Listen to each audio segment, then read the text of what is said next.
Is this bingo hall linked into this national thing? Used to be. Or it used to be? Used to be. Yeah. It was nothing to do with the smoking ban at all? Yeah, because of cost implications. The national game that you're talking about was a very expensive game to participate in for the proprietor and for the customer. And when the business went down, I had to look at every cost. I had to lose the national game. I had to let it go. Well, the ordinary man and woman on the street obviously think that there's no cost involved. Exactly. But you tell me that there is. Huge cost. Yeah. We play a game called Links, John. It's very simple. You get a group of clubs, and via telephone line, you all link together, and you play a game of bingo at the same time. So each club is putting in a portion of money into a pot, and one or two people win that pot, right? Most people think that that's free. It's just a link. It's no big deal. But you've got telephone costs. You've got link equipment. You've got the link tickets themselves. Very expensive. So we done away with the national game, which was the biggest game of bingo ever. We got rid of it, and I'm not alone. A lot of people did the same thing, but we still play link games because link games are cheaper than the national game. No. Most of my customers find it hard to believe that smokers cannot do without a cigarette for an hour and a half. They think it's crazy. How can they not go without a fag? But the reality is, why should they? That's it. So then, Martin, can you see any glimmer of hope that there will be a reversal of fortune for the bingo operators like yourself? The straightforward answer to that, John, I will expand on it, is no. I'm sorry, but I cannot see it.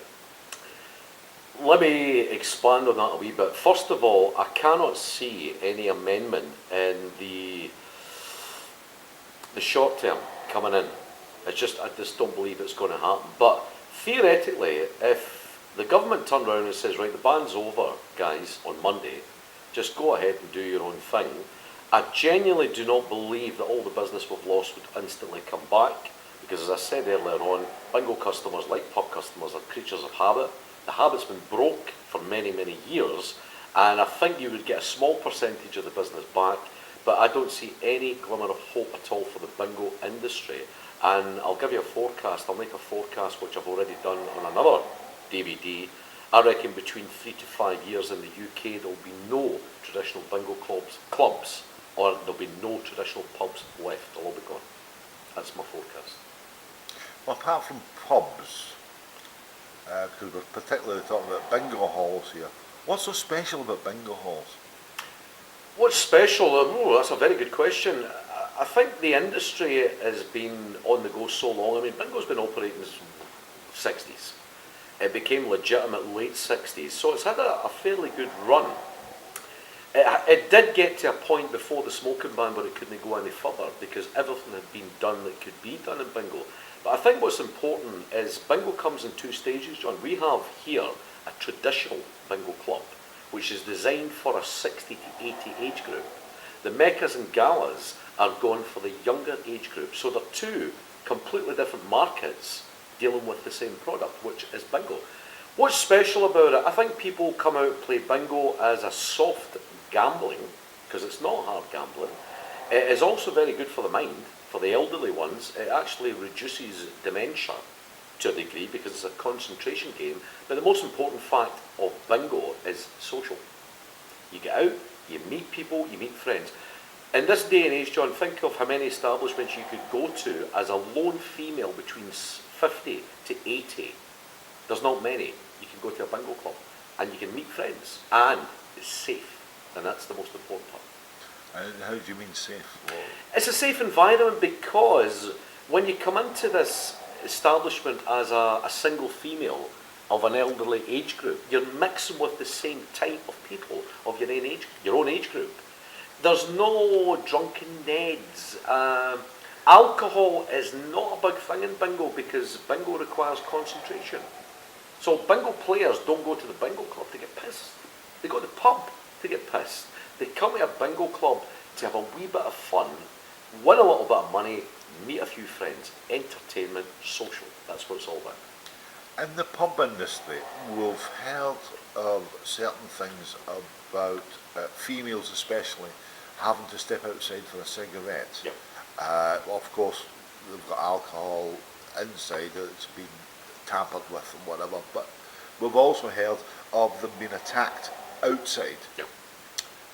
Is that this? Does that work the same in bingo environment as like pubs? If they step out, are they prone to violence? Females, especially females. I would say the day and age we're in, John, sadly, anyone of an elderly age group, which, I mean, I wouldn't say elderly is over 50, but that age group are volatile to the predators that are out there on the street, because they just don't have any respect for age. And if you look at the papers and you read the news, you will see that quite a lot of the attacks on elderly people are performed by youngsters, and the reason for that is they're easy prey. So a female, lone female coming into this environment with the smoking ban is obviously at risk every time they go out for a cigarette. It goes without saying. Yeah. Okay. It should never be allowed. Yeah. It should never be allowed. And if you want to show this to the Scottish Parliament or to any of the members of Westminster or anything like that, you're all a bunch of bastards! I was just about to ask you what you thought about your local politicians, but Well, you said it so succinctly. I've basically said that my local MSP is a lady called Carrol, and very recently there was an assassination attempt on her actually. She was in Zimbabwe and she got caught up in a military coup and she was actually shot right between the eyes. But luckily the bullet missed her brain by 5'7". So I think that just about says it all. If anybody's watching this videotape and they're interested in politics, they want to know what happens in the Scottish Parliament or at Westminster or at any of the local council level, very, very simple. Go to your local DVD shop and rent a copy of The Muppet Show.